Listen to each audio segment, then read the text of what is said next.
Amen. C'est très sérieux. Voici ce que je dis aux parents. Vous savez, nos actes crient tellement fort que les enfants n'entendent pas ce que nous disons. Les actes. Ce qu'un parent est ou n'est pas. Ce qu'un parent fait ou ne fait pas. C'est ce qui donne à l'enfant une image du monde, de la vie, des règles, des principes et de tout ce qui devra être et faire. Ce que le parent est et fait. C'est très fort. C'est très fort. Quand un parent boit la bière, l'enfant comprend que quoi? Que la bière, c'est bien. Un parent ne lit pas la Bible à la maison, en dehors de quelques moments de méditation en famille, l'enfant ne le voit pas assis, la Bible ouverte. Ça communique beaucoup de choses à l'enfant.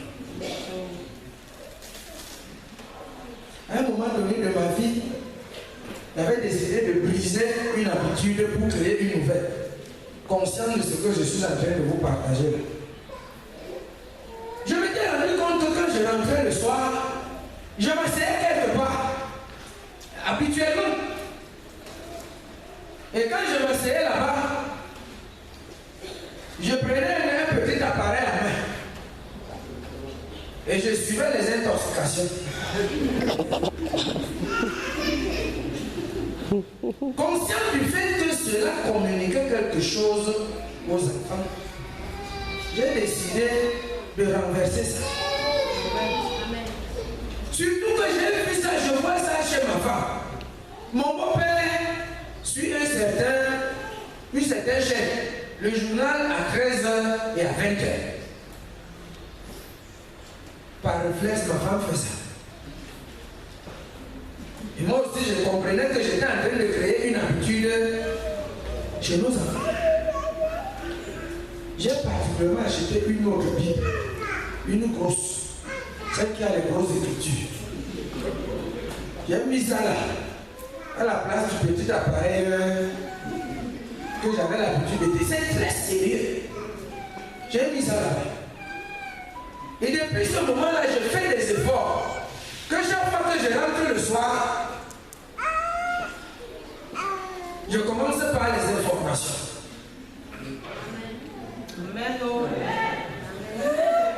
Parmi les intoxications,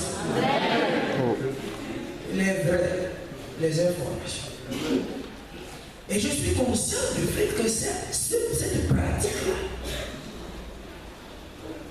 grave quelque chose qui sera une habitude. Amen. Dieu nous demande de montrer le chemin à l'enfant de telle manière que même grand. Il y a un genre d'habitude à développer. Chez le parent, à développer chez le parent, qui est la vie normale chez l'enfant. Ce que le parent est ou n'est pas, ce qu'il fait ou ne fait pas, c'est ce que l'enfant sera. Montre le chemin à l'enfant de telle manière que quand il sera grand, il ne s'en détourne pas. Le parent doit donc avoir pour l'enfant une vision pour qu'il réussisse. Une vision pour garantir son succès. Et comprendre, comme nous avons dit que c'est un don de Dieu, que le premier rôle dans l'éducation de l'enfant revient à Dieu. Amen. Amen. Dieu gère l'enfant quand toi tu ne veux même pas encore le gérer. C'est-à-dire bien longtemps avant toi. Le premier rôle, c'est Dieu. Le premier rôle sans le parent. Parce que quand nous lisons les versets du genre, quand je n'étais qu'une masse informe, tes yeux me voyaient, et sur ton livre étaient tous inscrits tous les jours qui m'étaient destinés, avant qu'aucun ne n'existât. Somme 139, verset 16. Donc Dieu est au commencement. Maintenant, à un niveau, Dieu implique le parent. Ce n'est pas quand toi tu atteins 23 ans, ou 22 ans, ou 18 ans, ou n'importe quel âge, et tu commences à prier pour tes futurs enfants. Ce n'est pas à ce moment-là que Dieu commence à les préparer. Amen. Amen. Dieu a préparé tout. En 6 jours, il a fini le travail. Maintenant, tu as le deuxième rôle. Dieu t'implique au deuxième niveau. Au premier niveau, il est seul. Et il t'implique au deuxième niveau. Le parent doit avoir une vision. Et pour avoir une vision, il a besoin d'être consacré à Dieu. Nous sommes à l'église. Je sais que nous avons suffisamment d'enseignements sur ce point. Consacré à Dieu. Mais s'il vous plaît, la consécration à Dieu ici a aussi un défi précis de résultat quelque part. Le parent est tenu du résultat au niveau de discerner avec exactitude le plan et la volonté de Dieu pour l'enfant, pour chaque enfant. Quand le parent est impliqué, sa première responsabilité, c'est de discerner avec exactitude le plan de Dieu. Pour ne suivre que ce plan. Et plus tard, quand l'enfant est majeur, adulte, responsable et autonome, il va rester encore dépendant de Dieu. Le parent n'est plus tenu de rendre compte. C'est pourquoi nous avons dans la Bible des modèles de parents qui ont composé avec Dieu longtemps avant la naissance de l'enfant. Le cas de Anne, elle a prié. Et s'il vous plaît, quand vous pensez au cas de Anne, lorsque Anne demande à Dieu un enfant mâle, c'est qu'au fond, Dieu lui-même avait besoin d'un enfant mâle. Fais de l'Éternel tes délices. Et tu vas voir ce qu'il va te donner. Élie était vieux. Et ses enfants n'étaient pas bien éduqués. Et il lui fallait un successeur. Et Anne dit à Dieu, donne-moi un garçon. Et je vais te le remettre. Il sera à ton service. Et Dieu lui-même avait besoin d'un garçon. Dieu lui a donné le garçon. Anne n'avait pas seulement besoin d'un enfant, mais avait pu savoir ce que cet enfant devait faire. Et Dieu était d'accord. Et vous connaissez la suite. Le parent doit être consacré à Dieu et capable de discerner avec exactitude le plan et la volonté de Dieu. Les chrétiens ne sont pas très forts dans ce domaine. Le prochain enfant que je dois avoir, doit-il être un garçon ou une fille selon Dieu? Ma femme et moi, on a une petite histoire à ce niveau. Que quand on se marie, on a demandé sexe mâle, sexe femelle, mâle, femelle et mâle. Mais comment Dieu a donné ça? On a voulu garçon, fille, fille. Mais comment Dieu a donné ça? C'est extraordinaire. Il a donné garçon. Il a donné fille. Fille encore. Et garçon. Mais c'est aussi vraiment passionnant d'entendre comment nous avons cheminé avec lui entre ce que nous proposons et ce qu'il donne. C'est sérieux. Même pour donner leur nom. Même pour proposer à Dieu ce que chacun de doit faire dans la vie. Et être sûr aujourd'hui que nous éduquons chacun d'eux selon l'appel de Dieu pour lui. Nous n'avons pas beaucoup de temps, mais c'est trop sérieux. On a tout un séminaire sur l'éducation des enfants, quand on aura le temps. Mais le parent doit être consacré à Dieu. Et cette consécration ne peut pas être superficielle. Elle doit être suffisamment profonde pour obliger le parent à discerner avec exactitude le plan et la volonté de Dieu pour l'enfant. Je nous ai pris au début l'image d'un propriétaire de taxi et du chauffeur, n'est-ce pas? Le chauffeur doit connaître la volonté du propriétaire. L'enfant appartient à Dieu, je dois connaître la volonté de Dieu pour lui.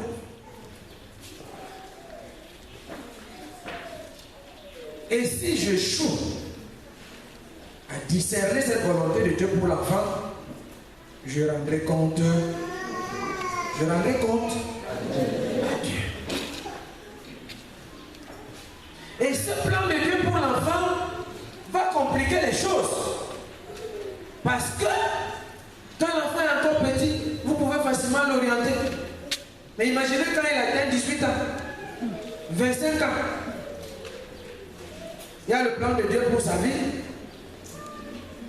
Et il y a le plan du parent qui peut ne pas être le plan de Dieu pour sa vie. Et il y a le plan de l'enfant lui-même pour sa vie qui peut ne pas être le plan de Dieu pour sa vie. Ça se complique. Et c'est là où, en tant qu'enfant de Dieu, nous nous rappelons ce que la Bible dit. Je vous laisse trouver le verset. Il y a dans le cœur de l'homme plusieurs projets, mais c'est le dessein de Dieu qui s'accomplit. Il y a dans le cœur de l'homme plusieurs projets, mais c'est le plan de Dieu qui s'accomplit. Ça veut dire que, entre le plan de Dieu pour l'enfant, le plan du parent pour l'enfant, le plan de l'enfant pour l'enfant, entre le parent et l'enfant, celui d'entre les deux qui va épouser le plan de Dieu pour l'enfant est celui dont le plan va s'accomplir. Amen. Amen. Amen. Si le parent ne cherche pas le plan de Dieu pour l'enfant, c'est très grave dans ce ministère de la famille. J'ai connu un cas où le parent est pharmacien. C'est une dame. Elle a une fille unique. Et dans la profession de pharmacie, il est prévu la possibilité d'avoir sa pharmacie et de se faire succéder par son enfant si celui-ci est formé en pharmacie. Cette dame n'avait pas pris ça au sérieux au départ. Son enfant est allé étudier le droit. Et en cycle de doctorat, la mère prend les choses plus au sérieux et elle appelle l'enfant. Je pense que tu dois faire pharmacie. L'enfant était sûr que c'est une plaisanterie. Et la mère aussi savait que l'enfant pense que c'est une plaisanterie. Et la mère a laissé passer quelque chose comme 8 mois. Et a fait encore asseoir l'enfant. Tu te rappelles ce que je t'avais dit? Il faut que tu deviennes pharmacien. L'enfant dit, maman, mais moi je ne suis pas, je ne peux pas. La maman avait préparé les choses. Elle dit qu'en fait, tu choisis. Et j'ai trouvé qui je vais adopter. Qui va faire pharmacie? Je prendrai cette partie de mon héritage qui est plus importante. Il va te rester seulement un peu. Ou tu deviens pharmacien, ou tu deviens. trop compliqué. À l'heure où nous parlons, la femme est en 4e année pharmacie.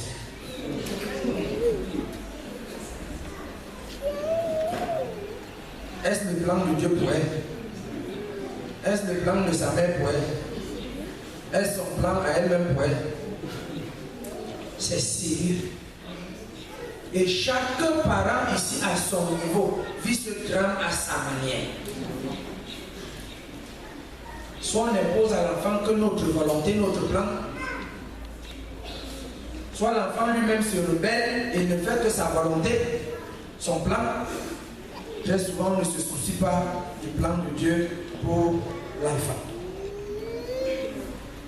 Le plus grand défi pour élever un enfant avec résultat est de créer un environnement sain. Un environnement sain qui garantit sa bonne croissance et les résultats. Je vais vous donner quelques caractéristiques de cet environnement ici. Il faut que dans cet environnement, il y ait une bonne communion du parent, où ici sont ensemble des deux parents avec Dieu. Et que ces parents démontrent que leur communion avec Dieu est leur première priorité. Amen. C'est très profond. Hein? Je dois être connecté à Dieu. Mon enfant doit savoir que je suis connecté à Dieu, mais il doit surtout savoir que ma communion avec Dieu est la première priorité dans ma vie. Parce que le parent peut être à l'église, mais l'enfant sait que Dieu n'est pas sa vraie priorité, que le travail est sa vraie priorité, que l'argent est son vrai Dieu. L'enfant voit la bonne communion. Le parent doit dépendre étroitement de Jésus pour la gestion quotidienne de l'enfant lui-même. Galates 2, ce n'est plus moi qui vis, c'est Christ qui vit en moi. Laissez Christ élever l'enfant à ma place. La Bible doit être le fondement de la vie du parent et le fondement du fonctionnement de la famille. Deutéronome 6. C'est un passage à lire. Deutéronome 6, à partir du verset 6. L'environnement de la maison, je lis et vous comprendrez quelque chose. Deutéronome 6, 6. Et ces commandements que je te donne aujourd'hui seront dans ton cœur. Tu les inculqueras à tes enfants et tu en parleras quand tu seras dans ta maison, quand tu iras en voyage, quand tu te coucheras et quand tu te leveras. Tu les lieras comme un signe sur tes mains et ils seront comme des frontaux entre tes yeux. Tu les écriras sur les poteaux de ta maison et sur tes portes. Amen. Amen. Amen. Si vous regardez ce qui est écrit ici, que je vous recommande d'étudier profondément, la parole de Dieu doit avoir la première place dans la maison. Elle doit être écrite. J'entre souvent dans les maisons quand quelqu'un a eu des moyens pour bien construire. C'est honteux pour les chrétiens. Vous voyez un beau tableau. Le cadre est coûteux. Et c'est un paysage, c'est la nature. Les gens et les herbes qui sont dans ce cadre. Souvent, la parole de Dieu n'est même pas collée au mur. C'est sérieux, c'est du contraire. L'environnement dans lequel grandit l'enfant. Je suis entré dans la maison d'un ami. Il a une très belle maison luxueuse comme ça. Et quand il a voulu coller la parole